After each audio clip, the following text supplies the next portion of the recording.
Are oxalates really as damaging to our health as we're told? And how much does gut health impact oxalate issues? We'll be answering these questions in today's episode of the Energy Balance Podcast, a podcast where we explore health and nutrition from the bioenergetic view and teach you how to maximize your cellular energy to maximize your health. In today's episode, which is part one of our oxalate series, we'll be going over whether the harmful effects of oxalates are legitimate or overblown. We'll discuss how your gut health impacts your susceptibility to oxalate issues. We'll go over which nutrients help to decrease oxalate absorption. We'll discuss how fat digestion relates to oxalate absorption, and also whether a candida overgrowth may be at the root of your oxalate issues. As always, to check out the show notes where I'll link to the articles, studies, and anything else that we reference throughout today's episode, head over to jfeldmanwellness.com/podcast. And with that, let's get started.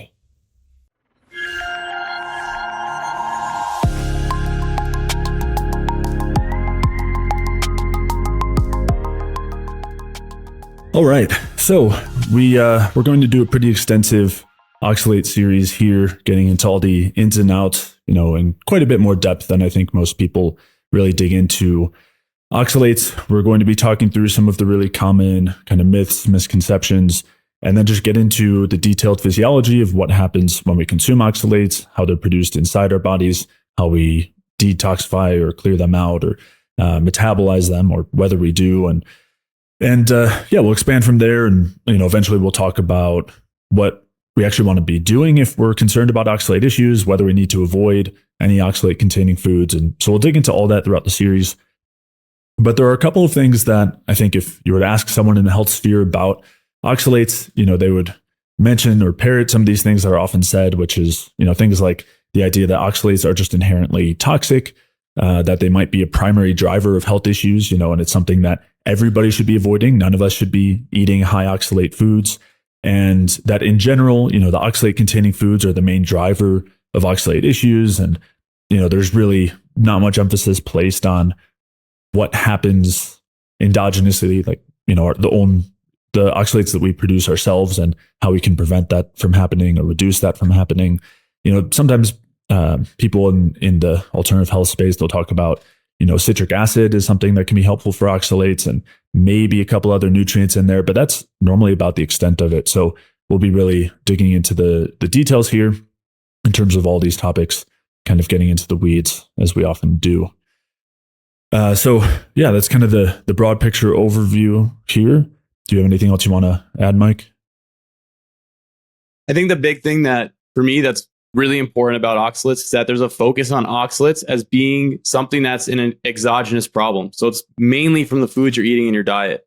And I think one of the most important things that we can actually talk about here is that there's a large portion of oxalates, depending on your context, that can be endogenously produced. And so we'll get into the ins and outs of the exogenous, like the food sources of oxalates and how you can manage that. Because to be honest, it's very easy. The other thing that I think that we're going to bring new light into is the endogenous production side, which is not talked about as heavily, and which I think will be quite interesting and quite useful for people who are struggling in different diets, like low-carb diets, keto diets, carnivore diets, things like this, where they're actually dealing with oxalate dumping, but they're not taking in exogenous oxalates. So I think these are some of the areas that will be quite interesting overall. And it also will be bringing to light some of the concerns with oxalates, like what are they actually doing in the tissues and areas where they can actually be, a problem. I think these are really interesting components, like, for example, their effects in cardiovascular disease, atherosclerosis, things like this. It's not something that's talked about, or their production locally in tissues under states of poor metabolism or stress, basically stressed out metabolism or damaged metabolism. So I think these are the new areas of light that we're going to be breathing into the oxalate topic, that can take it from just like avoid spinach, avoid arugula, like stop eating chocolate, to like how can you manage the issues where endogenous production is a concern, and then also how can you still have a little bit of chocolate in your diet without worrying about having atherosclerosis or something like this. So right, yeah, and not to mention too, within the bioenergetic sphere, a lot of foods that are kind of promoted as being beneficial are high or moderate oxalate foods, whether it's potatoes or chocolate or a number of different fruits and some other root vegetables that, are considered to be potentially high oxalate foods. And so that's something I want to get into as well, because, you and I both have had clients come to us who, either think that they have oxalate issues, maybe they do have legitimate oxalate issues, and we can work with that and help them fix those issues. But they're normally really, really fearful about a number of different foods. And so we'll talk about that too, and how much of that fear is warranted and what can be done in those situations. I wanted to touch on some of the really common signs and symptoms that people will point to as being caused by oxalates. So this would be things like joint pain, kidney pain, bladder pain, kidney stones. Sometimes, there's a number of other things too. It's really one of those areas where, like a lot of other scapegoats or potential scapegoats, obviously there's kind of legitimate concern with a number of the scapegoats, but often it's just not quite as much as they're given for everybody. But as with many of the scapegoats, the idea is that this could essentially cause any kind of symptom you're experiencing.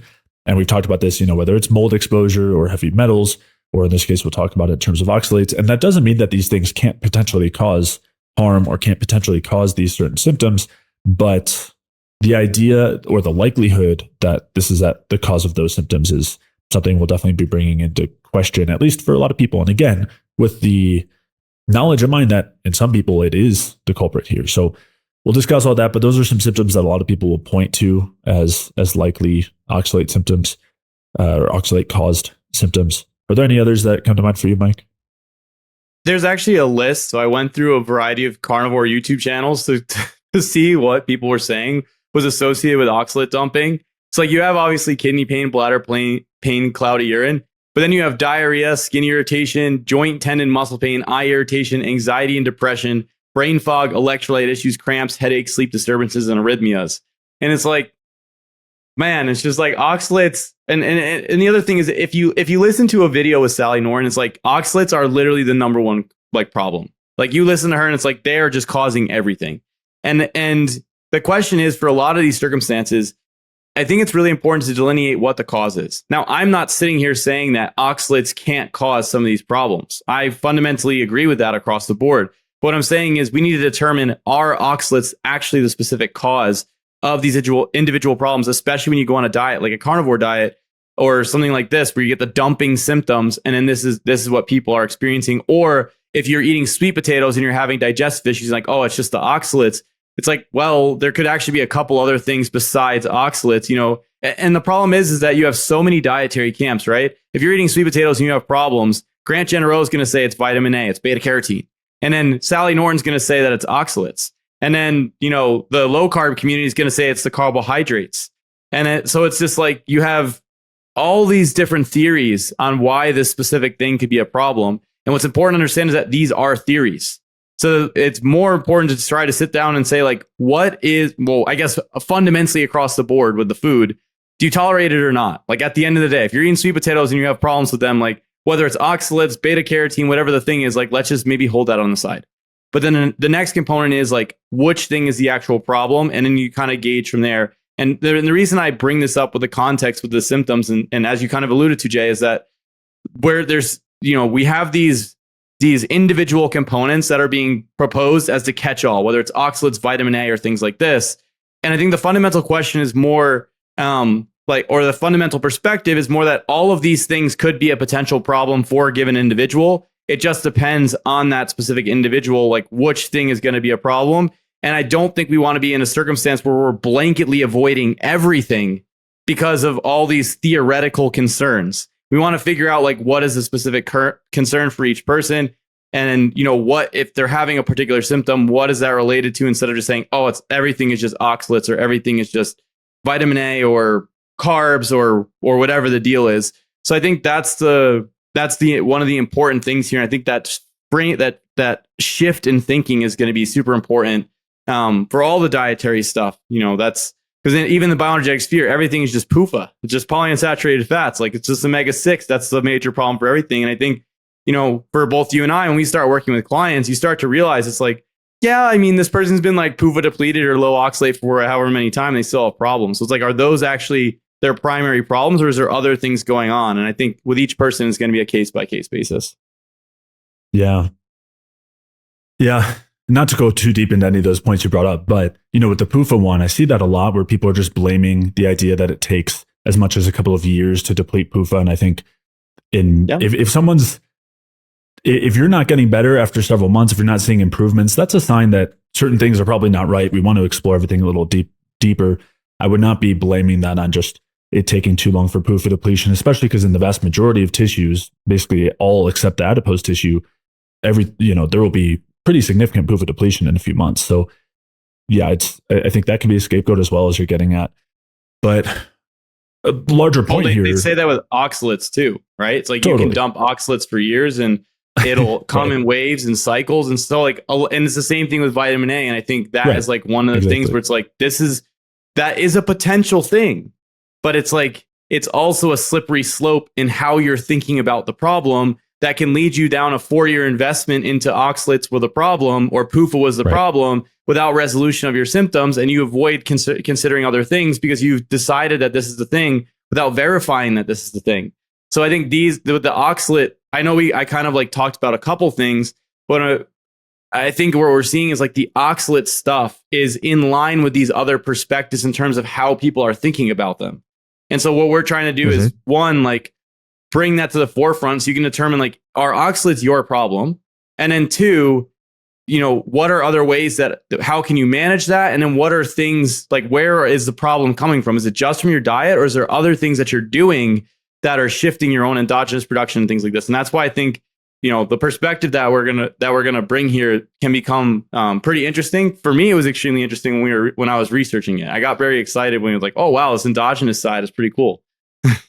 Yeah, definitely. And as you're saying, it's, if you're going to sign up for a multi-year journey focused solely on one issue, you better be sure that that's your issue and that you're also fixing the underlying problems, as opposed to just signing up to avoiding that thing from your diet, whether it's vitamin A or oxalates. Obviously, it's very clear that a lot of people do find consuming potentially massive amounts of these things. And so if you are not, that's typically a sign that there's something else going on. And if we don't address that and we just try to avoid this component in foods, the likelihood of us improving in any reasonable amount of time, or maybe ever, is much lower. And along with that, the really central point to highlight is being sure that that's your issue. Especially, I can't tell you how many times I've had somebody come to me thinking that one of those things was their issues, or thinking that oxalates were their issue. And we've seen their issues clear up without focusing excessively on oxalates, or avoiding all possible oxalate containing foods and things like that. So with that, let's first just start by talking a bit about what oxalates are, and then why they may or may not be harmful or damaging, and how they can cause how they can cause potential issues. So first off, oxalates are they're an organic acid, and we can produce oxalates endogenously. Plants can produce them, and that's why we can consume, when we're consuming different plant foods, we can be consuming oxalates produced by those plants. They can also be produced by bacteria and fungi, which we'll talk a bit about that as well as degraded by those organisms. But we don't actually have the capacity to break down the oxalate itself. So once the oxalate is produced in our bodies, the only way that we get rid of it is by clearing it through the kidneys, through the urine. A little bit can go through the bile as well, but the important part here being that we can't enzymatically break it down. We can't degrade the oxalates. So that's an important consideration. Another thing to mention here is that with it being an organic acid, its oxalate on its own is oxalic acid. And in general, in our human physiology, it's pretty much always going to be bound with some mineral. So you'll have calcium oxalate, magnesium oxalate, sodium oxalate, zinc oxalate. And that's going to be an important consideration as well that we'll talk about a little bit. It's also an important consideration when it comes to the bioavailability of certain nutrients. So we'll talk about how the consumption of certain nutrients reduces the absorption of oxalates. We'll also talk a bit about the flip side, which is that the consumption of oxalates reduces the absorption of certain minerals, which is important to consider as well. So those are some big picture, just kind of like, what are we even talking about here in terms of oxalates? And then the other thing to mention is that when oxalates do bind with, especially calcium, that's really the one that's most concerning in terms of what's going on in organ tissues, is that it forms crystals. So you get these calcium oxalate crystals that can cause various concerning effects that we'll discuss. Yeah, I think the important thing to consider with the oxalate stuff here, and we're going to get into this, is oxalates, like the body has the capacity to clear them. So, because there's an idea that like, well, I think I've seen a podcast with Dr. Chafee and Sally Norton. There's like, Dr. Chafee had made a statement saying like, oh, like it's just the body can't like effectively clear them. And it's like, no, the body can very much clear them. So the problem with oxalates is more how much.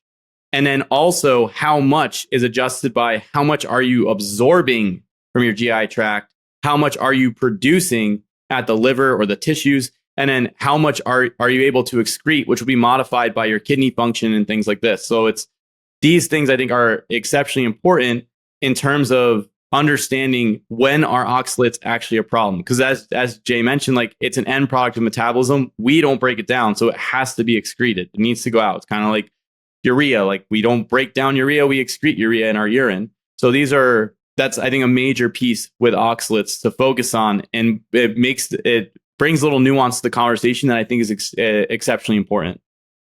Yeah. Yeah. And again, you're making a very clear distinction, which is that while we can't metabolically or enzymatically break it down, we absolutely can clear it. And we have a pretty impressive capacity for clearing oxalates, which we'll definitely be talking about. So yeah, that's certainly some important things to consider. So let's dig into some of the potential concerns with oxalates, right? What sort of negative effects they can cause and why we may want to reduce our exposure to oxalates. I'll let you start us off. Sure. So one of the major problems of oxalates is that one, they reduce mineral bioavailability, as Jay mentioned, but two, in doing so, one of the major minerals that they bind to is calcium. And when they bind to calcium, they create crystals that can damage the kidney directly.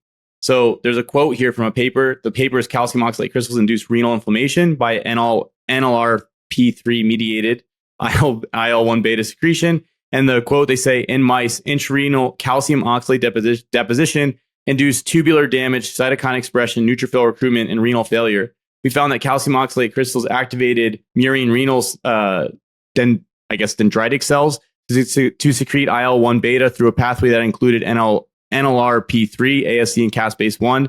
Despite a similar amount of crystal deposits, intrarenal inflammation, tubular damage, and renal dysfunction were abrogated in mice deficient in MyD88, NLRP3, ASC, and caspase-1. So essentially, the major point of this complex paper, I guess the pathways that are talking about basically sound like a foreign language, but essentially the calcium oxalate directly damages the kidney and the cells, the lining of the tubule cells inside the kidney, and stimulates immune activation. So basically the crystals, when they deposit in the kidney, damage the lining, which attracts immune cells. And in the local cells, the pathways that they're talking about signal inflammation and also signal cell death. So you're seeing that the crystals themselves are damaging to the kidney. And now this is a problem because the kidney is going to be the main site of excretion of oxalates. So what winds up happening is as you have more oxalates past the point of kidney's ability to actually get rid or clear the oxalates, you start to damage the kidney directly. And then that leads to a cycle of building up oxalates into your blood, which creates something called oxalosis, systemic oxalosis. Now, this is something typically seen not in normal people, but in people with genetic oxalate disorders or who have severe digestive disorders like Crohn's or intestinal resections, things like this. We'll get into that in the future. But basically, this is just to show that calcium oxalate crystals directly damage the kidney. And then also some of the consequences that you can consider from that. Yeah. Yeah, absolutely. And so we'll talk here in a moment about other areas that the calcium oxalate crystals can potentially be causing damage to. But yes, it is really important to highlight that they're cleared through the kidneys. And if we're getting excessive amounts, can cause damage at the kidneys and can also cause kidney stone formation. Not all kidney stones are caused by are made up of calcium oxalate, but quite a few are, a large proportion of kidney stones are. So that's something to keep in mind as well. If somebody's prone to kidney issues, kidney stones, this might be something you want to keep an eye on a little bit closer. And we'll talk as well about kidney function being related to our capacity to clear oxalates a bit later on.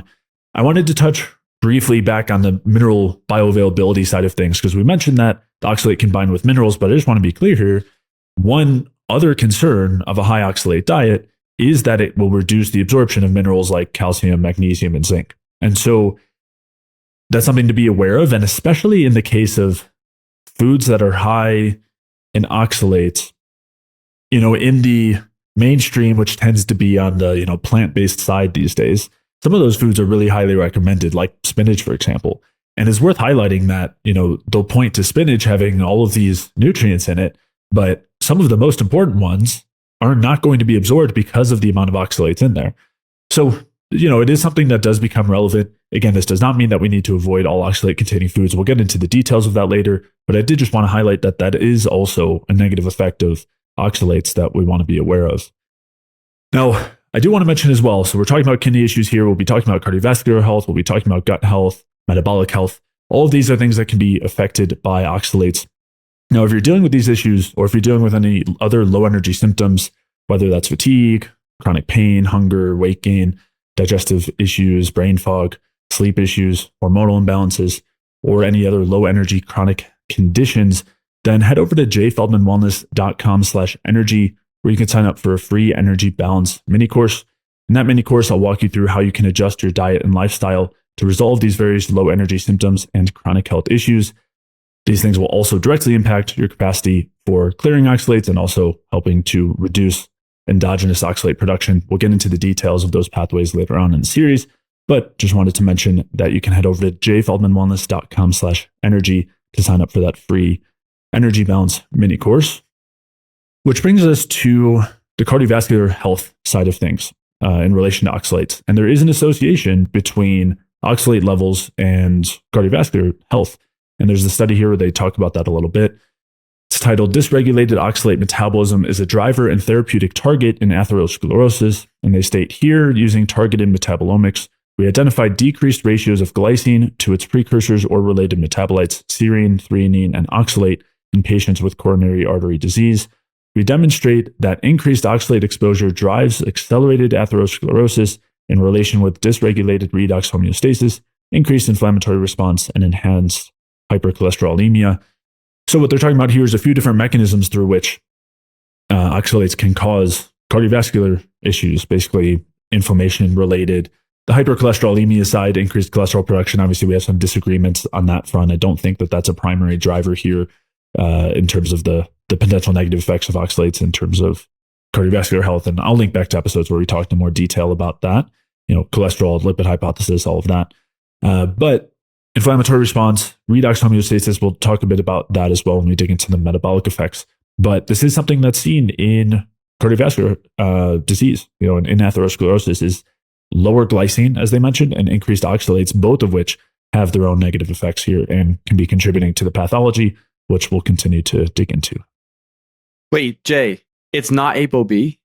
It's not like ApoB isn't the only cause of cardiovascular disease. There could be other causes. Oh man, we're opening a can of worms here. I mean, I'm obviously being sarcastic, but it's like that. It's just interesting because, like, obviously there can be other causes of damage to the vasculature, which is essentially what cardiovascular disease is. And oxalate crystals, like, you can just imagine, you can visualize it. If you have a bunch of oxalate crystals running through the vasculature, there's a potential that it could actually damage the vasculature directly, or if there's oxidative stress driven by oxalates in general, that can have a damage to the vascular lining.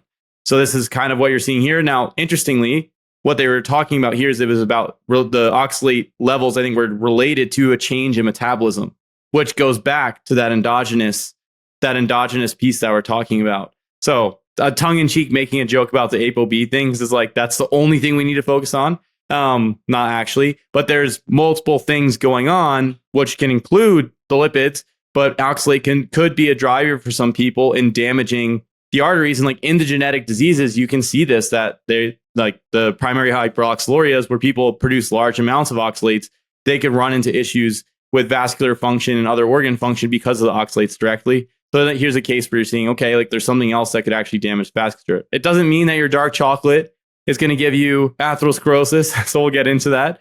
But it's just another interesting pathway to see. Yeah, absolutely. Which brings us to some effects on the gut. Do you want to start us off with that? So one of the major concerns, or that we can look at with oxalates, is that high amounts of oxalates can actually cause gut dysbiosis. So there's a paper here called Hyperoxaluria leads to dysbiosis and drives selective enrichment of oxalate metabolizing bacterial species and recurrent kidney stone endurers, I guess. Interestingly, the quote, it says, interestingly, higher than usual concentration of oxalate was found inhibitory to many gut microbes, including Oxalobacter formigenes, a well-characterized oxalate metabolizing bacterial species.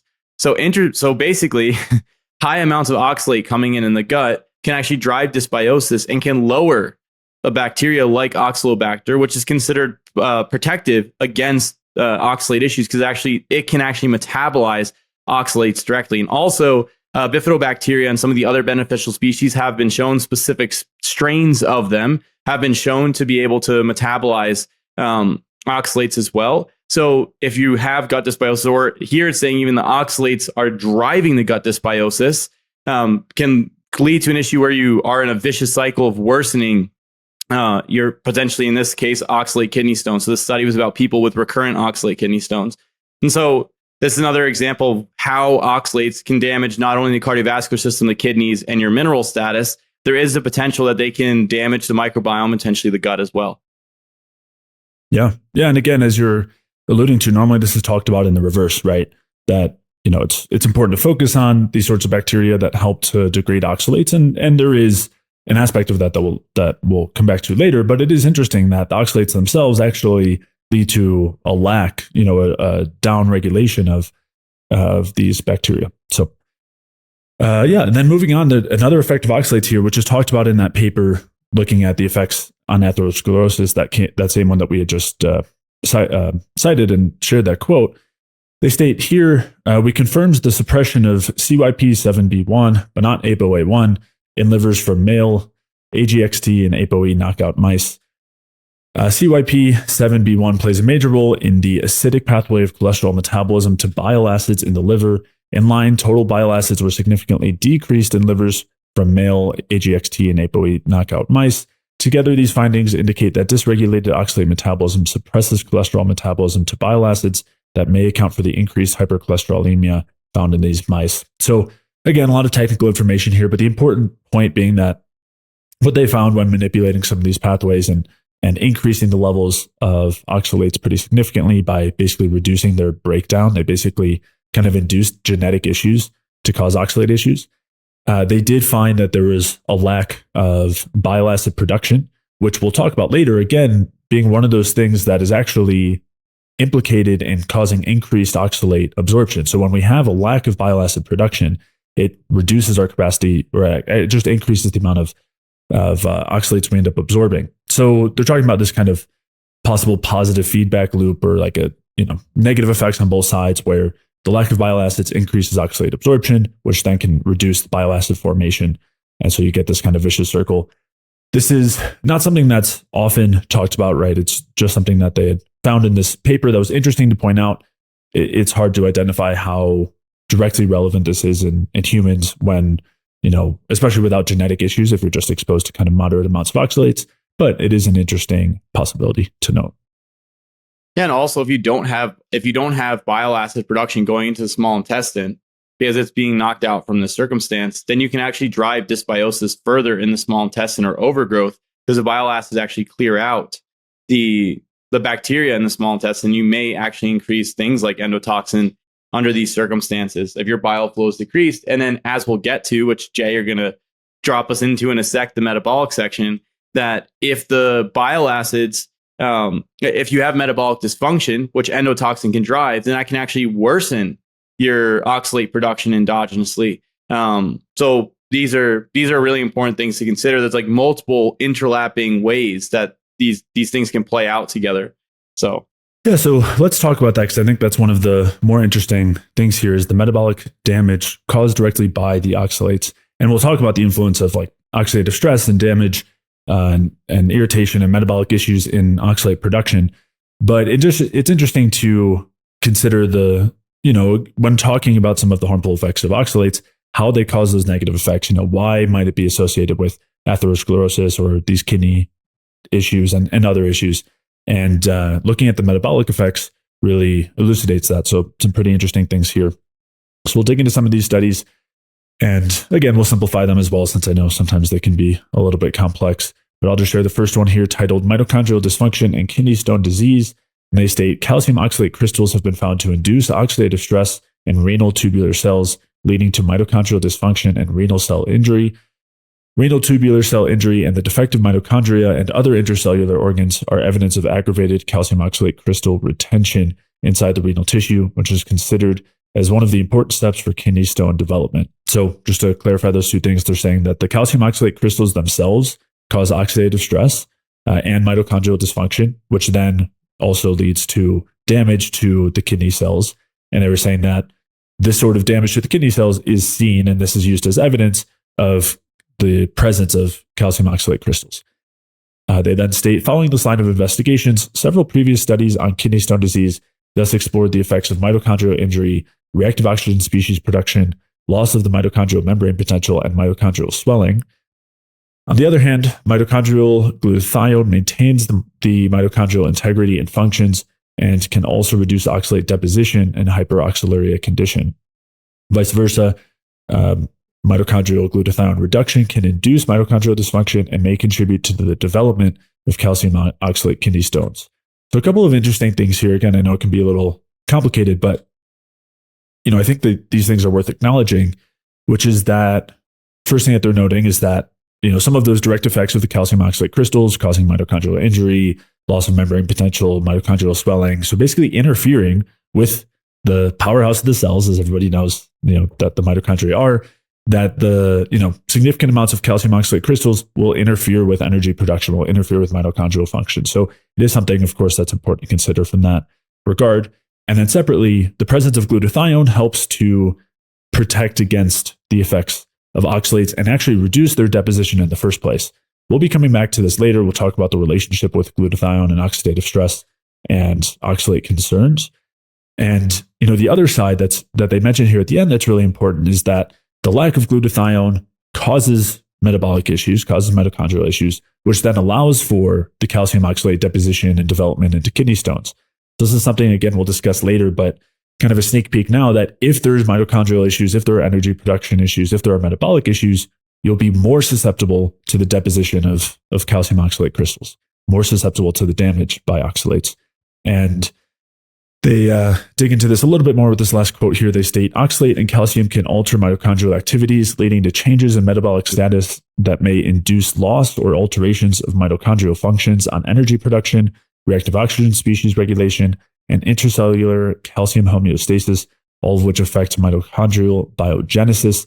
So again, just to clarify here, they're talking about the negative impact here of oxalate on mitochondrial function, which is, if we're going to talk about something being harmful, if it's interfering with mitochondrial function, that's central to everything, right? That's central to the function of all of our organ systems. And of course, here they're focused specifically on the kidneys themselves, which, is a place that we're most concerned about the effects of oxalates. Yeah, especially because the kidneys get beat up by oxalates. Then you have more oxalates floating around that can damage the mitochondria of other cells. So right. I think when we're like in an overarching picture, we're thinking about how do we set up a diet or how do we set up some type of system where, like, what are we gauging on what we're going to do? We want to have things that optimize mitochondrial function so we can produce optimal amounts of energy, while at the same time minimizing things that will damage your mitochondrial function. So I think this goes hand in hand with the idea, and I guess just as a preface, like, we're on board with not having high amounts of oxalates in general. We're not optimizing for oxalates. I think that's by optimizing for it, you mean like we're not trying to increase oxalate production. Yeah, we're not saying, we're not taking contrarian, we should be pro-oxalate, because it's like clearly the oxalates are damaging to multiple tissues, multiple structures. But what we are pointing out here, and this is really important, is the state is also really important. If your mitochondrial function is solid and you have adequate amounts of glutathione present, meaning you don't have high amounts of oxidative stress present in mitochondria depleting your glutathione, and you have enough resources to produce that glutathione inside the mitochondria, then you may be able to handle the oxalate to some extent, and that would adjust your sensitivity, which will bring us to this whole endogenous production piece and everything like this. But in general, the body state here is really important. The state of the mitochondria is really important to determine like what becomes an insult and what isn't an insult. And we're seeing that with oxalates, like as another example of this. Yeah, absolutely. And we'll continue to dig into that, and they show that a little bit in these next few quotes as well. If you want to, I mean, this first one, they're just talking about how much of an impact oxalates can have on mitochondrial energy production. If you want to touch on that one. Yeah. So basically here, what they're showing us that oxalates can directly impair the Krebs cycle, the citric acid cycle, which is, if anybody's listened to energy balance before, that's like the central piece for energy production that we talk about. So basically the paper is titled Influence of Oxalate on the Rate of the Tricarboxylic Acid Cycle in Rat Hepatocytes. Now this is in cells, so keep that in mind. But they say in hepatocytes isolated from fed rats, physiologic concentrations of oxalate lower the flux through the tricarboxylic acid cycle about 48% and reduce the steady state levels of oxaloacetate and other Krebs cycle intermediates. All the metabolic modifications observed are explained by pyruvate carboxylase inhibition, since oxalate hardly modifies the flux through pyruvate dehydrogenase. So it's not blocking pyruvate dehydrogenase, which is one of the major enzymes that we've talked about that allows pyruvate to be brought into the mitochondria, or basically carbohydrates to be turned to pyruvate brought into the mitochondria. But there's another enzyme called pyruvate carboxylase that's kind of like a backdoor to oxaloacetate, that oxalates can inhibit that, which can change the flux in the Krebs cycle. So you're seeing here that the oxalates not only, as Jay just pointed out, damage the mitochondria, unless the mitochondria are in a good, healthy state because they're following a bioenergetic diet. But they also can impair energy metabolism directly. So this is just another piece to show some of the damaging effects of, or potential damaging effects of oxalate under certain circumstances. Right, exactly. And again, just to highlight, so that inhibition of pyruvate carboxylase lowers oxaloacetate availability, and you need that for acetyl-CoA to be able to enter into the TCA cycle. And so that's what they're showing here, that inhibition interferes with mitochondrial function and our ability to produce energy, which, as you said, is central. And that brings us to another effect of calcium oxalates, which is the capacity to cause lipid peroxidation. So the study is calcium oxalate stone disease, role of lipid peroxidation and antioxidants. And they state oxalate-induced membrane injury was mediated by lipid peroxidation, reaction through the generation of oxygen-free radicals in urolithic rat kidney or oxalate-exposed culture cells. Both superoxide anion and hydroxyl radicals were generated in excess, causing cellular injury. In hyperoxaluric rat kidney, both superoxide and hydrogen peroxide generating enzymes such as glycolic acid oxidase, GAO, and xanthine oxidase were increased, and hydroxyl radical and transition metal ions, iron and copper, were accumulated. So obviously a mouthful here, but important points being that there is membrane injury caused by calcium oxalates via lipid peroxidation, via reactive oxygen species formation. And obviously, as we'll get to, something we've talked about quite a few times in this podcast, the more stable those membranes are, meaning the more stable the fats are that compose them, the less susceptible we'll be to lipid peroxidation. So, of course, a low-PUFA diet and having more saturated and monounsaturated fats would be very, very protective here against some of these effects of calcium oxalate. And as we'll discuss, antioxidants, specific ones, can help as well. I also wanted to touch real briefly here. They talked about the increase in xanthine oxidase activity, and we talked about this in terms of uric acid production in a couple of episodes describing why the concerns regarding fructose and uric acid aren't really warranted. I'll link back to those episodes, but again, we just see a little bit of a nod to that in terms of the fact that the oxidative damage is what's contributing to the xanthine oxidase activity and uric acid production, as opposed to it being the presence of something like fructose. But again, that was something we dug into in more detail in that episode. Mike, feel free to hop in on that, and then maybe we can go ahead and discuss the impacts of certain antioxidants on, in terms of preventing this effect. Well, I think this next quote actually typers in pretty well, but just to cue it up a little bit from what you said, it's still important to minimize how much PUFA you're having on a regular basis. So we still see a win for not loading your tissues up on PUFA, basically creating that nice store of dynamite inside your cells that just anytime you spark a fuse, whether that's oxalate, whether that's endotoxin, whether that's heavy metals, whatever the deal is, you're going to get these cascade of lipid peroxidation. So we don't want to be loading up on these fats. But the next study that we talks about how a certain antioxidant that's prominent in the bioenergetic sphere, the vitamin E, is actually able to prevent some of the problems of oxalates. So the paper here is titled Vitamin E Therapy Prevents Hyperoxaluria-Induced Calcium Oxalate Crystal Deposition in the Kidney by Improving Renal Tissue Antioxidant Status. So they say excess vitamin E completely prevented calcium oxalate deposition by preventing peroxidative injury and restoring renal tissue antioxidants and glutathione balance. They say ethylene glycol treatment, which ethylene glycol can actually increase the amount of oxalate present. It's basically a poison. So ethylene glycol treatment in group 1 led to increased lipid peroxidation, protein thiol, excretion of urinary enzymes, oxalate, and decrease in urinary calcium antioxidant enzymes and altered glutathione and redox balance. These changes were more intense with extensive calcium oxalate crystal deposition in rats in group 3 and prevented in rats in group 2, except for urinary oxalate levels, which remain high. Now, group 3 was deficient. Group 2 had excess vitamin E. So essentially, in group 3, where things really went bad, they didn't have vitamin E. They were deficient in it. And then in group 2, where things were prevented, they were given excess vitamin E. So basically, what we're seeing here again, like if antioxidant status is maintained by something like vitamin E, it can actually protect you from the negative impact of oxalates, because the oxalates are driving lipid peroxidation, and then the protein thiols like damage to protein structure and things like this. So by having adequate antioxidant status, which doesn't just include vitamin E, like we've talked about many strategies, if you don't have high amounts of PUFA in your tissues, then you don't have a lot of things to propagate the lipid peroxidation process. And if you have vitamin E, you can protect against that. And obviously vitamin C, and also interestingly, as Jay was talking about before, but uric acid also has some antioxidant properties inside the blood as well. Although this is potentially inside the cell, will be a little bit different. So making sure that these things are dialed in can actually protect you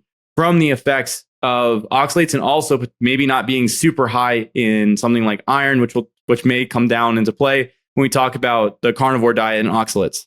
Yeah, definitely. And just to expand or highlight on two things you mentioned. One is that anytime we look at the damaging effects of PUFA, the increased lipid peroxidation, vitamin E provision or like excess vitamin E is never enough to fully protect against those effects. It just really helps to reduce those effects. So this is not something where you can, if you just eat as much PUFA as you want, but take vitamin E, you're totally good to go. There's still going to be some negative effects there. And on the flip side, it's also worth noting that PUFA consumption and the presence of PUFA internally depletes vitamin E because of all the extra lipid peroxidation it causes, which then causes the utilization of vitamin E. So, we can talk about supplementing as one thing, but also as on the flip side, the less PUFA we have, the less lipid peroxidation we'll be susceptible to, the more vitamin E we'll have, the more glutathione we'll have, all of that. So that's an essential factor here when it comes to the metabolic effects of oxalates, as well as many, many other things that we've talked about, everything from, fatty liver disease to cardiovascular health and on from there. Yep. All right. So that brings us to the exogenous sources of oxalates. So we'll basically, for the rest of the episode, we'll talk about concerns regarding oxalates from food and what affects how much of those oxalates we're going to absorb, and ways that we can basically mitigate that, things that we can do to help reduce oxalate absorption. And then, the next episode, we'll talk about our endogenous production of oxalates and get into all those pathways and what regulates those. But as a starting place here, when it comes to oxalates, and this is what's focused on most often in the alternative health world. So we'll spend a little bit less time on this, but maybe we'll focus on some aspects of it that aren't often highlighted as much. But obviously, a lot of foods contain oxalates in dramatically varying amounts. As far as the kind of realm of super high oxalate foods, the few that are by far and away the highest are things like spinach and rhubarb and chard. And those, again, have a ton of oxalate. There's then ones that are kind of moderately high in oxalate, like almonds, soy, cassava, cacao, and potatoes and sweet potatoes. And we'll talk about the details of all these things a bit later on, as far as ways that we can reduce the oxalates that are actually in those foods before we eat them. And then, of course, now we'll talk about what will affect how well we absorb those oxalates. Obviously, we want to reduce the amount of oxalates we absorb from these foods in general.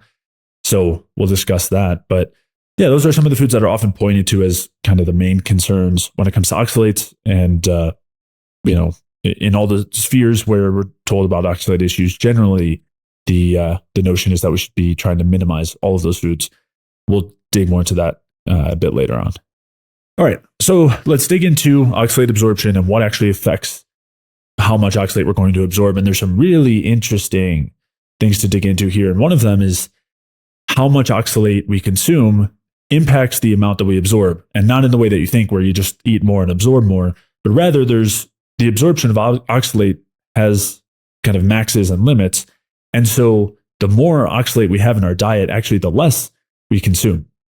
So that's one factor here. And then of course there's the factor of other nutrients and things like that. But just in talking about the amount of dietary oxalate, it's pretty surprising, I think you could say, as to how much difference in absorbability there is just based on the amount that we're consuming.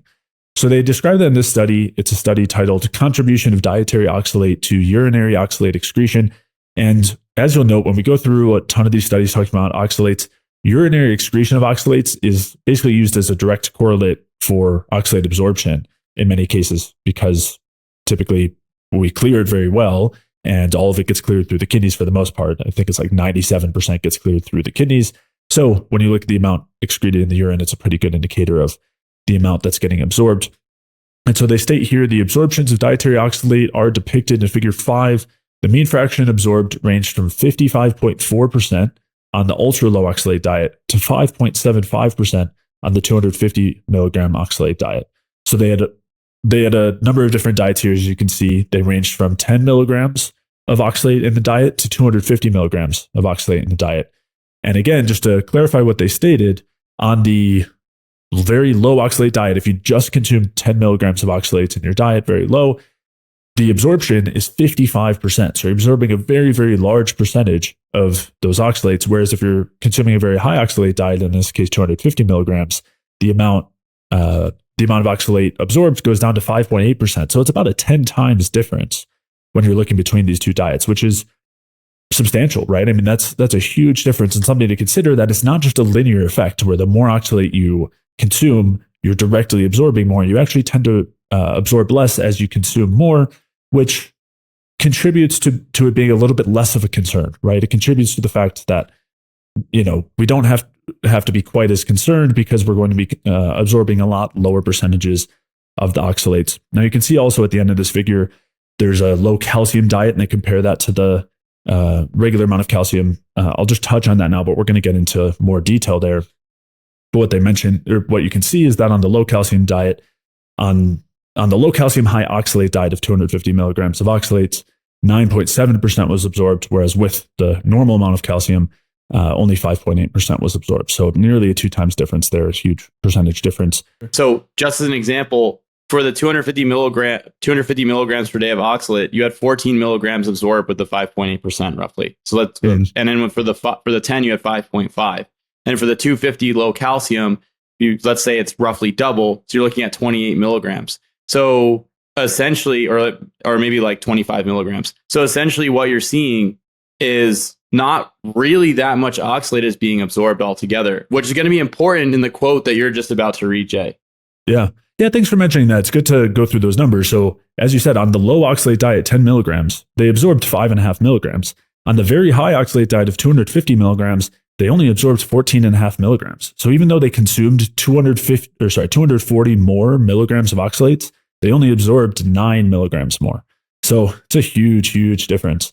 And again, puts into perspective maybe the fact that we don't need to be quite as concerned about the amount of oxalate we're consuming as we might have thought. And yeah, they state that here, they're talking about a study with a massive oxalate consumption of over 2,000 milligrams. So they state here, the suppressed absorption of oxalate that is apparent at high oxalate intakes is compatible with the results of Hess et al., who reported that oxalate excretion rose to a mean of only 70 milligrams a day following the ingestion of a diet containing 2,220 milligrams of oxalate and 1,210 milligrams of calcium per day. So at this level, the amount of oxalate absorbed was less than 3%, 70 out of 2,220. So we see that even past, way past the 250 milligram mark, the amount of absorption continues to decrease. Obviously, 70 milligrams of absorbed oxalate is a pretty high amount, so that we're not saying this is ideal to eat an over 2,000 milligram of oxalate per day diet, which you would have to try very hard to do that unless you were yeah, I mean, if you're juicing spinach and all of that, you could. Which I definitely did. I'm not gonna lie, I was juicing spinach and kale by like a pound a day at one point in time. So I probably got quite a bit of oxalate, which could have explained some of the problems. We'll just put that out there. Right? Yeah, maybe the study was on you, Mike, but it was healthy, man. It's a superfood.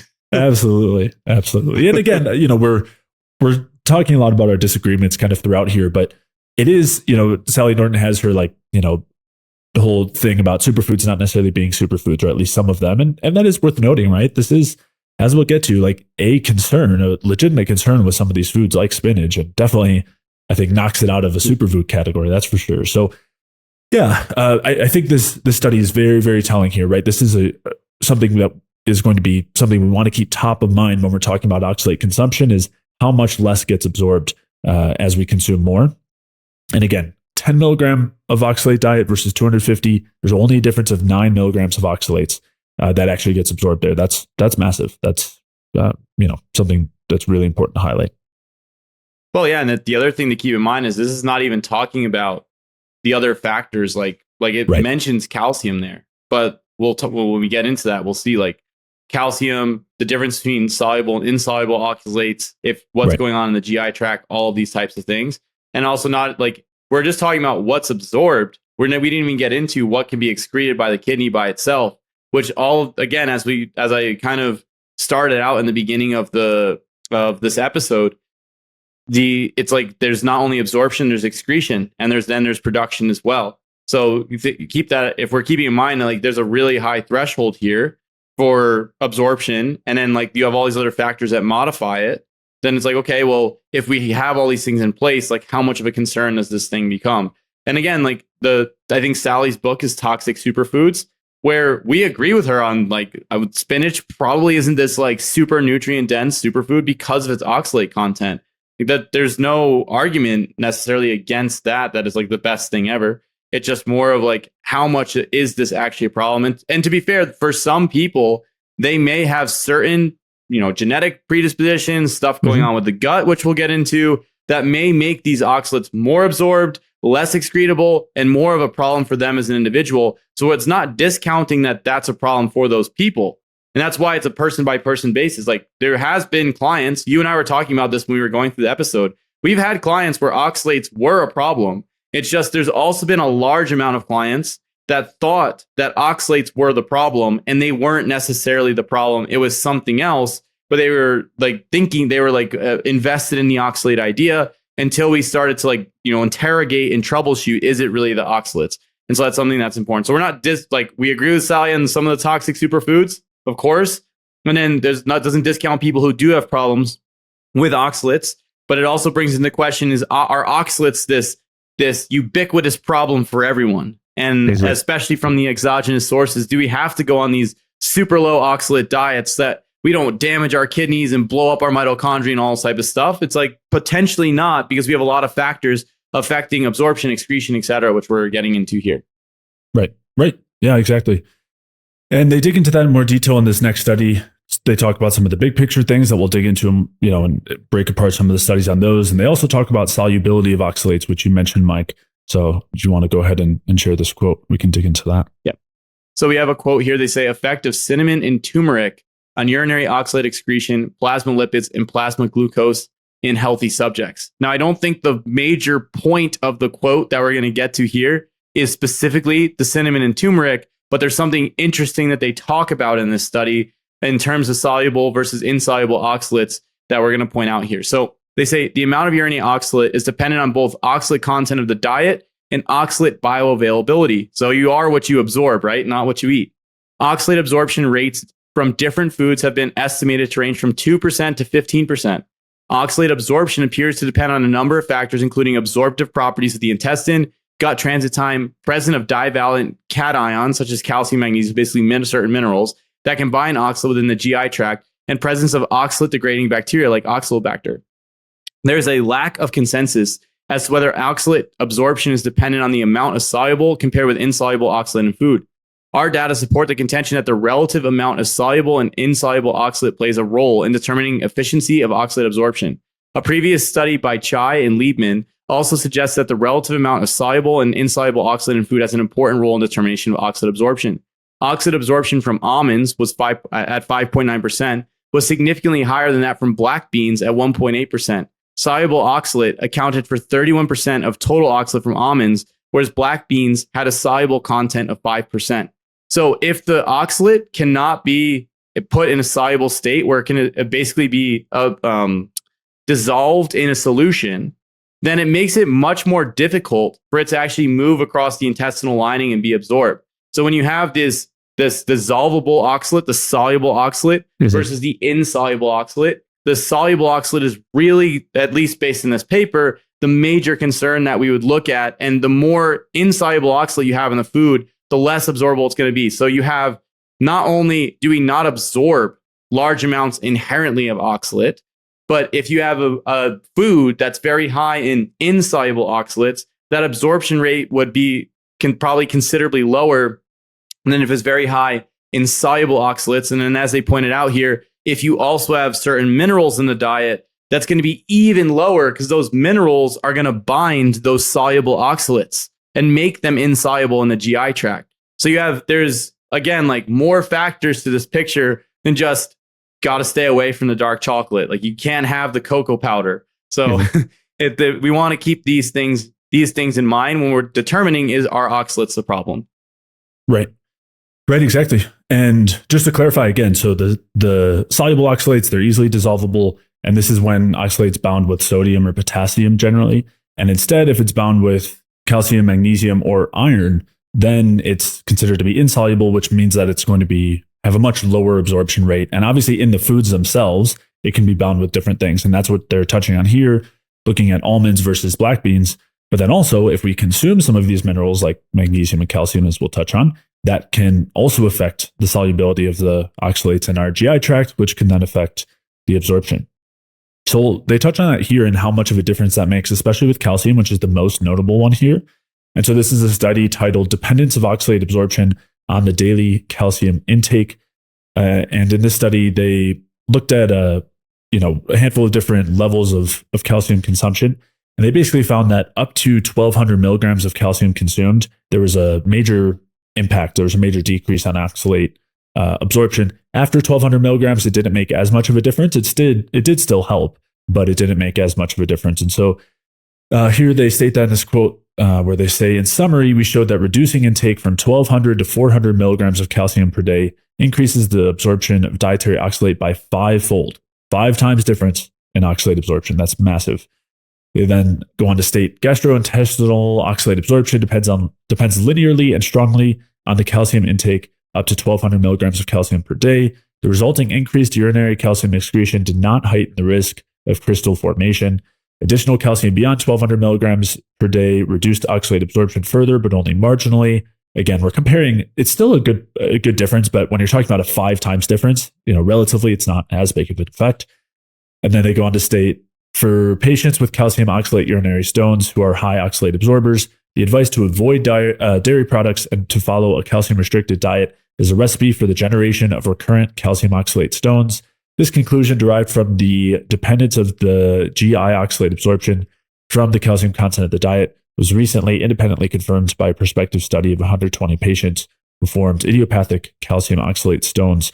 So I think that was a pretty straightforward one there, just talking about how massive of a difference calcium intake can make. Again, a 5-fold difference in oxalate absorption going from 400 milligrams a day of calcium intake to 1,200 milligrams a day, which is not that much difference in terms of calcium intake. And we'll talk about this later on with calcium-containing foods.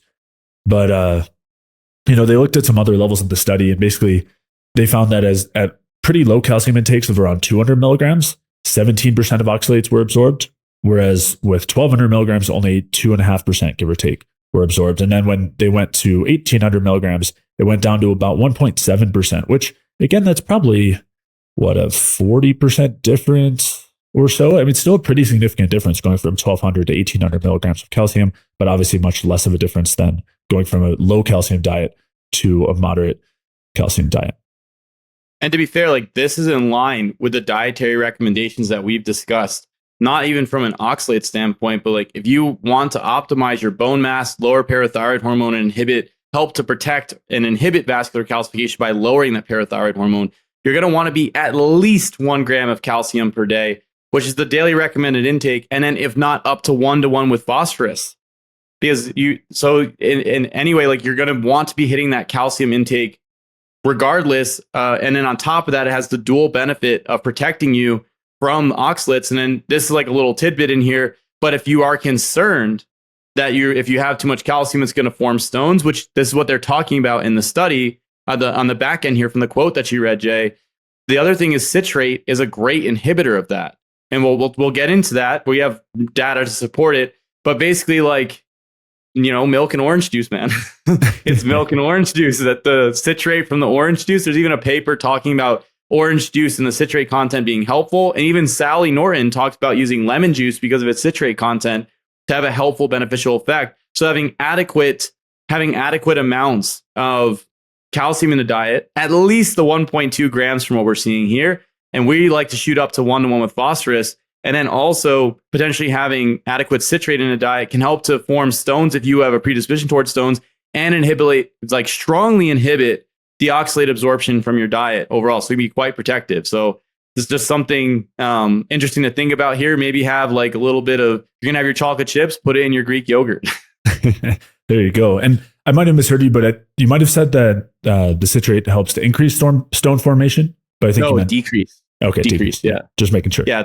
So the citrate, if you were worried that like if you take a bunch of calcium, you're going to form stones, the citrate will inhibit that process. And then the calcium will inhibit the absorption of oxalate, excess phosphates, things like this in the GI tract, and also help to balance the calcium to phosphorus ratio and help to protect us against excess levels of parathyroid hormone as well.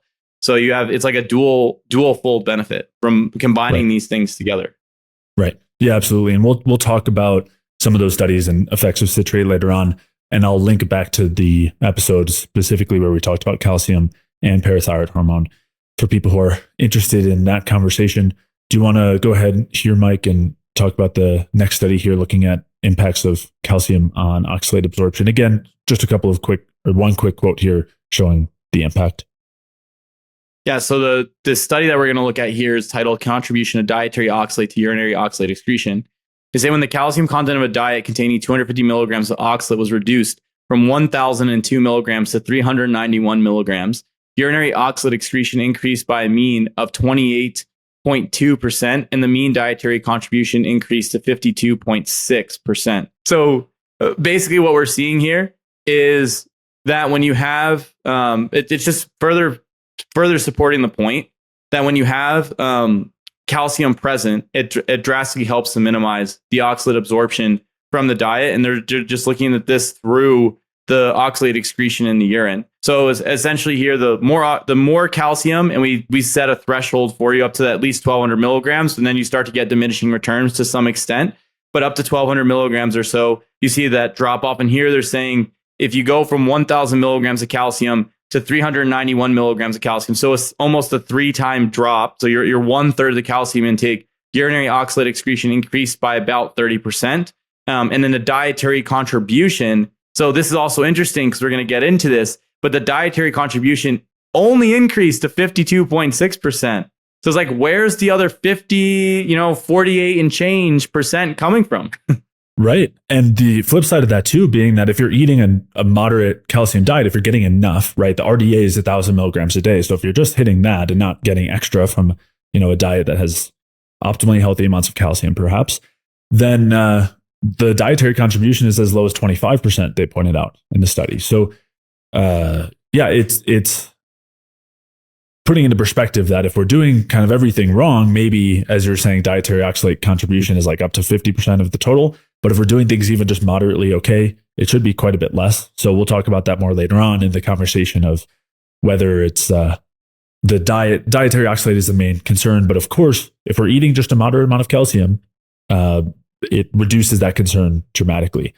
And that goes hand in hand with this next paper we'll dig into here. Just a quote I want to share, talking about the relationship with the 125 dihydroxy vitamin D and parathyroid hormone and the effects on calcium and oxalate absorption. And so again, I'll reference back to that prior episode we did talking about parathyroid hormone and calcium production. but it also comes into play here. So the title of this paper is Effect of Vitamin D on the Vitamin D3 on the conversion of ethylene glycol to glycolate and oxalate in ethylene glycol fed rats. So as we discussed earlier, ethylene glycol basically is a precursor to oxalates and is you would regard it as something that's rather poisonous. So that's just what they're using to kind of test the impacts here of vitamin D. And it's not just vitamin D, it's specifically the dihydroxy form. So what they state is 125 dihydroxy vitamin D, the active metabolite of vitamin D, has been reported to induce hyperoxaluria after either oral or intravenous administration. Calcitriol, which is the 125 dihydroxy vitamin D, increases oxalate absorption as well as its urinary excretion by promoting calcium absorption. So this is another mechanism by which a lack of calcium actually increases oxalate absorption. It's not just the fact that there's not as much calcium to bind with the oxalate and make it less absorbable, but if we're eating too little calcium and we have excess parathyroid hormone levels, parathyroid hormone is the hormone that causes the release of calcium from our bones when we're not getting enough from our diet, because we need enough calcium. So if you don't get it from your diet, you get it from your bones. And when that happens, it increases the conversion of what's considered the inactive vitamin D, but it's not really. That's 25 hydroxy vitamin D. That's the one that you test for in the blood. It causes the conversion of that to what's considered the active form, 125 dihydroxy vitamin D. Although again, I don't agree with that nomenclature, because what they're calling inactive, that form still has a lot of activity. And instead, I would say this is more of like the stress version of vitamin D that just gets activated when parathyroid hormone is produced.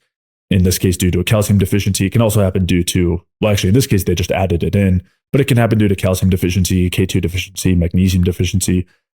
So that's a conversation for another time. But the important point here is that this is another mechanism through which low calcium will cause increased oxalate absorption. And this is via the increased parathyroid hormone, which increases the 125 dihydroxy vitamin D production, which then increases calcium and oxalate absorption.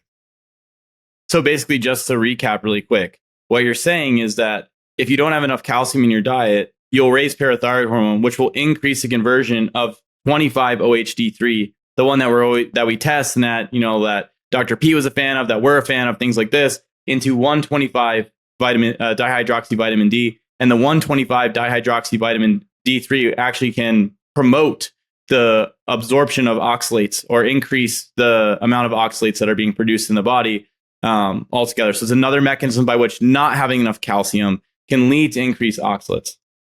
Exactly. Yep, exactly. And one that I don't think people touch on very often, but yeah. Yeah.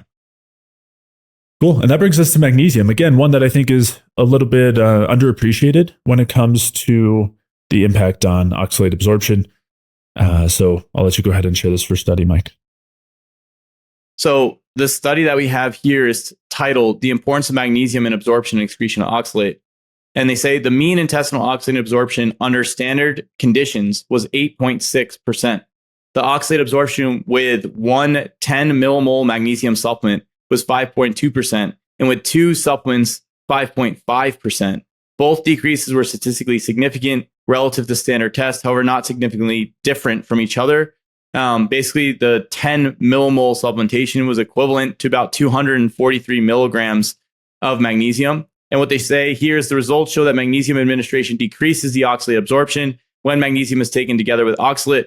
However, magnesium administration does not decrease the oxalate absorption when magnesium and oxalate intake differ by 12 hours. So you got a nice little margin of error in there for the 12-hour time frame.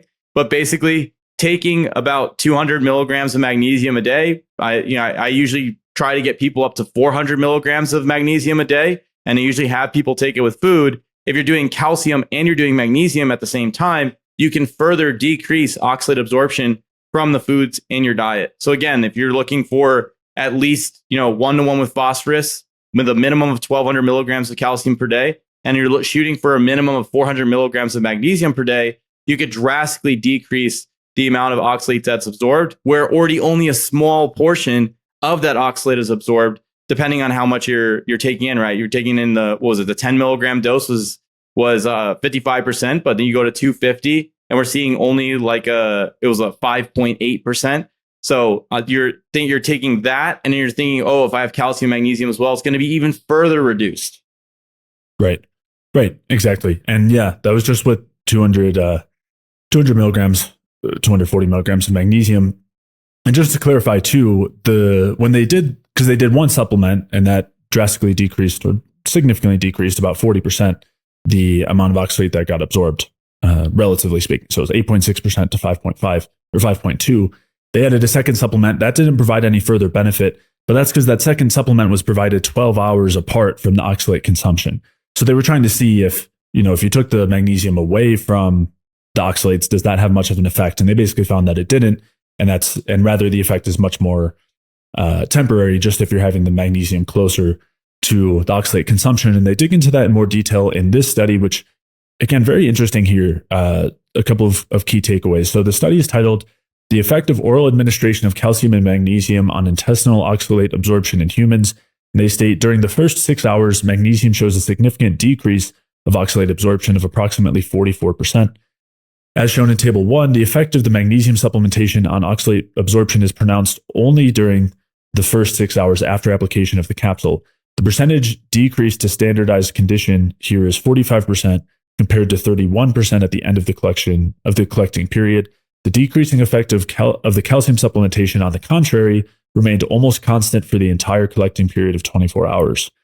So something that they're getting at here is that the impact of calcium and magnesium differs in a couple of ways. For one, calcium just binds stronger with oxalates and decreases the absorption of oxalates relative to magnesium. It's more effective, but also the effect lasts longer. So for calcium, for the entire 24-hour period after calcium supplementation, it had a significant reduction in oxalate absorption, whereas magnesium, it was really only after the first 6 hours, and then the effect really diminished. So just kind of putting into perspective the impact of calcium and magnesium, where magnesium does have a pretty significant impact, but it's just not quite as much as calcium. And also tells us a little bit, we'll dig into the details of the applications later on, but what it tells us is that as long as you're getting enough calcium throughout the day, it'll have an impact on the oxalate absorption. You don't have to have the calcium intake at the exact same meal as the oxalates to decrease the absorption, which is important. Again, a lot of people will talk about this and they'll say, well, just make sure to have calcium containing food alongside your oxalate containing food. But really the reality is you just need enough calcium throughout the day. It doesn't have to be right at the same time. Whereas with magnesium, it does actually matter a bit more. The timing matters a bit more as to when you're consuming it relative to the oxalates. Yep. So basically the takeaway from this would be to have potentially your magnesium with the meals, and then calcium, just have adequate calcium across the day, or at some point in the day in general, you're hitting at least that 1200 milligram mark. Right. Okay. Yeah. So that brings us to a couple other factors impacting the absorption of of oxalate. Again, this is one that this area specifically I haven't seen talked about very much, but this is in regard to a couple of B vitamin deficiencies. We'll be talking about these when it comes to endogenous oxalate production, where these two B vitamins matter quite a bit, but they also have an impact, interestingly, on absorption. Do you want to go ahead and share this one? Sure. So the study is titled "Absorption of Glyoxylate and Oxalate in Thiamine and Pyridoxine," which is vitamin B6 deficient rat intestine. Say dietary deficiency of thiamine or vitamin B6 has been shown to produce hyperoxaluria and renal stone formation in man and experimental animals. Vitamin B6 deficient rats showed a significant enhancement in the rate of oxalate uptake due to the development of a new biphasic transport system.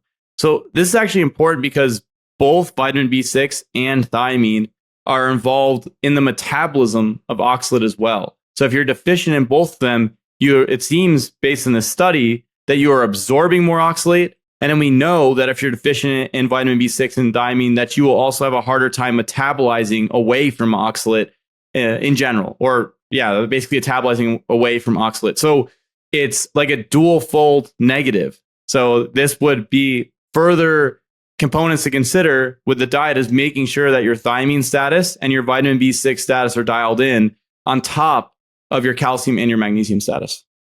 Right. And in this case, and for people who aren't aware, thiamine is vitamin B1, and pyridoxine is vitamin B6. But in this case, we'll talk about how both of these have a pretty significant impact in terms of oxalate issues. But in this case, they talk specifically about the B6 deficiency increasing oxalate absorption, which is pretty unique. And something to consider, that it's not just an internal effect. It also affects how much oxalate we're absorbing in the gut. And that brings us to some other relationships with the gut. So we talked about this a bit earlier in terms of there being certain oxalate degrading bacteria and a couple other factors that affect oxalate absorption. Now, in terms of the bacteria, I mean, that's a relatively straightforward one where there's certain bacteria called oxalobacter bacteria. And basically, they're just certain bacteria that degrade oxalates. And so that's a factor, is whether or not we have enough of these bacteria in our gut. But then another factor, a pretty interesting one, is fat digestion and bile production as well. So, as well as intestinal permeability. And so we'll just share a couple of shorter quotes here, just very brief, describing this. So the first one is from a study titled "The Roles and Mechanisms of Intestinal Oxalate Transport in Oxalate Homeostasis." And they state the importance of paracellular oxalate absorption is best demonstrated in the pathology of enteric hyperoxaluria associated with the malabsorption of fatty acids and bile salts. So just to explain that, because it's quite a bit of jargon in there, but they're talking about the absorption of oxalate through intestinal permeability. Paracellular means in between the cells, so it's not coming through the cells, which is what happen if there's no intestinal permeability, and that happens to an extent, but less. Whereas instead, if there's intestinal permeability, it increases the absorption of oxalates. And they're talking about how the malabsorption of fatty acids and bile salts can affect intestinal permeability. So they state normally these luminal solutes are efficiently absorbed in the small intestine. However, in malabsorption syndromes, these secretagogues promote increases in the paracellular permeability of the large intestine, meaning intestinal permeability in the large intestine, leading to the passive hyperabsorption of oxalate in proportion to the luminal activity of the oxalate ion. So the important part being here that if we are not effectively digesting fats, or if we're not effectively absorbing bile and you end up with either bile or fat in the large intestine, it causes a lot of irritation there. We've talked about this before, and that causes intestinal permeability. And that's been shown to have a really significant effect on oxalate absorption. So that's kind of the central point here. And they explain the mechanism of that, or a second mechanism, independent of intestinal permeability, in terms of the fatty acid concerns in this second paper titled Oxalate and Intestinal Disease, where they state increased solubility of oxalate in patients with ileal disease probably occurs because of malabsorption of fat. Unabsorbed fatty acids bind to dietary calcium, forming calcium fatty acid soaps, preventing the formation of insoluble calcium oxalate, which occurs normally in the absence of fat malabsorption. Thus, the dietary oxalate remains in solution and available for absorption. So we talked about this in terms of oxalate solubility, where if the oxalates are very soluble, they're easier to absorb. Whereas if they're insoluble, like if they're bound with calcium or magnesium, they're much harder to absorb. And so this is the second mechanism where if we're not digesting fats well, and those fats go into the large intestine, they bind with calcium, and they say form those calcium fatty acid soaps, which reduces the calcium availability. So then you have less calcium binding with oxalate, and you have more soluble oxalate. So there's an increase in oxalate absorption. So there's a couple different mechanisms here whereby fatty acid malabsorption, if we're not effectively digesting fats and they're making their way to the large intestine, causes oxalate issues, causes oxalate absorption issues, meaning that we absorb too much or excessive amounts of oxalates. And the same can happen with bile. And so what that basically tells us is that if we're not producing enough bile, which can happen with, especially with liver dysfunction, gallbladder dysfunction, we've talked about this before, so I'll link to an episode where we discuss that, that can cause these sorts of digestive issues, can cause intestinal permeability, it can cause SIBO, it can cause all sorts of things, but it can increase oxalate absorption. And the liver function is central here. We'll be talking about that later on when it comes to oxalate production, since that's really the primary site that we produce oxalates internally. But so if we're having issues there, we'll be producing more oxalates internally, but also we'll be absorbing quite a bit more in many cases due to the problems with bile flow and fatty acid digestion. And then anything else, they focus on just fats and bile salts here entering the large intestine and causing irritation. But we know that intestinal permeability can be caused by any sort of gut microbiome imbalance. It can be caused by endotoxin itself. So if we're eating foods that we don't digest well and they're feeding the bacteria, will increase endotoxin, that'll increase permeability. So there's all sorts of things that can be going wrong in the gut that can increase oxalate absorption and then lead to some pretty concerning issues with basically excessive amounts of oxalates. Okay, so basically what we're seeing here is if the digestive health is poor, bile acid malabsorption, lack of bile flow, There's also inflammation to the intestine directly. There's other studies showing this, which changes. There's a transporter SLC, I think it's 26A. What basically winds up happening is you will decrease oxalate excretion in the gut, and you also increase oxalate absorption. So if you have gut problems, you may be better able to absorb the oxalates. So it's a modifying factor here. So if you're dealing with oxalate issues with certain foods, of course you can adjust those foods, but also, and this is something that I've seen with clients, is as you improve gut health, things that were previously a problem, maybe because of oxalates, maybe because of something else, actually start to drastically improve. Those foods aren't as much of an issue anymore. So we have multiple modifying factors. You strengthen up gut health, you strengthen up digestive function, you strengthen up, make sure you have adequate bile flow into the intestine. And then you also make sure that which would include dialing in your micronutrients, including thiamine and vitamin B6. And you have adequate calcium, you have adequate magnesium in the diet, then you're going to drastically decrease the amount of oxalates that are being absorbed. And then on top of that, we haven't even gotten to the metabolism of that. We kind of talked about things with the kidney, but in general, you can just on the absorption side, if you're concerned about exogenous oxalates, there's many things or many tools we have in our toolkit to actually make a difference and minimize how much of the oxalates that are being absorbed on a regular basis, to the point that it's seems like it'd be pretty negligible overall with all of these factors put into place. Yeah, absolutely. And as you're getting at, if you have bad enough gut issues, if you have SIBO, which is often tied with poor bile flow to begin with, like if you have those two issues and you're going to be dealing with intestinal permeability, you're going to be dealing with excess oxalate absorption, you're going to be dealing with quite a few issues at the liver, considering you already have bile flow issues, which normally stems from issues at the liver. Plus, that means that you're not clearing things out from the liver that need to be cleared. Then you add endotoxin into the picture, which is one of the best ways to drive inflammation at the liver, cause fatty liver, all of that. Then you're going to have increased oxalate production. So it really can be something where the gut can be a sole driver of oxalate issues for somebody. And of course, it can be a lot more intricate than that. And obviously, the question is then what's causing the gut issue? And we've had extensive episodes talking about that side of things. So I'll link back to those. But yeah, it really highlights, when we put all these pieces together, how much an oxalate issue cannot be an oxalate issue at all. And if you're just then focused on lowering oxalates in the diet, you can be totally missing what's actually driving the issue. And just as an example, one of the populations that has popularized the oxalate dumping problem is the low-carb, keto, especially carnivore community, which is characterized by a diet that's exceptionally low or zero fiber, essentially, with a high amount of components like amino acids, like bile acids, like fatty acids, like these components that are making their way into the gut. And while oxalate consumption is drastically decreased, I think you could, if you try to transition off the carnivore diet and you've created a dysbiosis because of how the diet is actually set up, that could be one of the major reasons that you're having intolerances to all of these oxalate-based foods or things like this, because now you don't have the bacterial species to degrade it. The colon may be permeable and the mucus layer in the colon may be low or minimal because you don't have the fiber going in, and then the bacteria are eating the mucus layer because there's no fiber. And then you shift it towards dysbiotic bacteria that can be causing inflammation and whatnot inside the intestine. So it's in these communities, while you don't have the oxalate intake going in, you may be shifting other components. So that maybe make it harder to come out of them, and where you become more responsive to some of these foods, and it becomes a self-fulfilling prophecy where it's like, oh, well, every time I eat, you see this with the carbs, it's like, well, when I was on keto and then I had some carbohydrate, my blood sugar went to 180 or 200.